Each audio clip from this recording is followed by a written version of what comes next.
Sir, എൻബ്രിഡ്ജിൽ admission എടുക്കുന്ന ഓരോ സ്റ്റുഡൻസിനും job opportunities ഉണ്ടാവുമെന്നാണ് നമ്മൾ അവകാശപ്പെടുന്നത്. ശരിക്കും അത് പ്രാക്ടിക്കലി പോസിബിൾ ആണ്?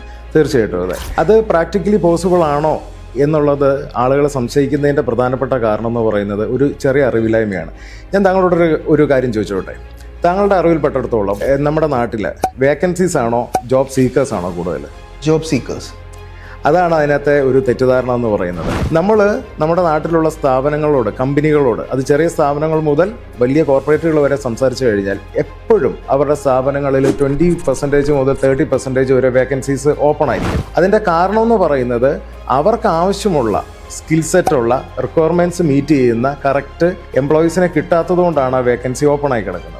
അപ്പോൾ അതിൻ്റെ കറക്റ്റ് സ്കിൽ സെറ്റ് ചെയ്ത് കൊടുക്കാനായിട്ട് നമ്മളെ കൊണ്ട് സാധിച്ചു കഴിഞ്ഞാൽ അവർ ഹയർ ചെയ്യാൻ എപ്പോഴും റെഡിയാണ്. എൻബ്രിഡ്ജിനെ സംബന്ധിച്ചിടത്തോളം പറയുകയാണെങ്കിൽ എൻബ്രിഡ്ജിന് കേരളത്തിനകത്തും പുറത്തുമായിട്ട് ഇന്ത്യയ്ക്കുള്ളിൽ 400-ൽ പരം ക്ലയൻസ് ഉണ്ട്, വിവിധങ്ങളായ സ്ഥാപനങ്ങൾ. ആ സ്ഥാപനങ്ങളിൽ ഉള്ള വേക്കൻസീസ് സമയാസമയങ്ങളിൽ അവരുടെ റിക്വയർമെൻറ്റ്സ് നമ്മുടെ അടുത്ത് റിപ്പോർട്ട് ചെയ്യപ്പെടുകയും അവരുടെ റിക്വയർമെൻറ്റിനനുസരിച്ച് ഉള്ള കാര്യങ്ങൾ ട്രെയിൻ ചെയ്തിട്ട് അല്ലെങ്കിൽ സ്കിൽ സെറ്റ് ചെയ്ത് ഞങ്ങളുടെ ട്രെയിനീസിനെ അവിടെ പ്ലേസ് ചെയ്യുകയും ചെയ്യാറുണ്ട്.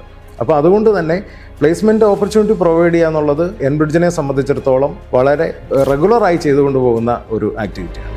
Enbridge, Kerala's #1 training campus.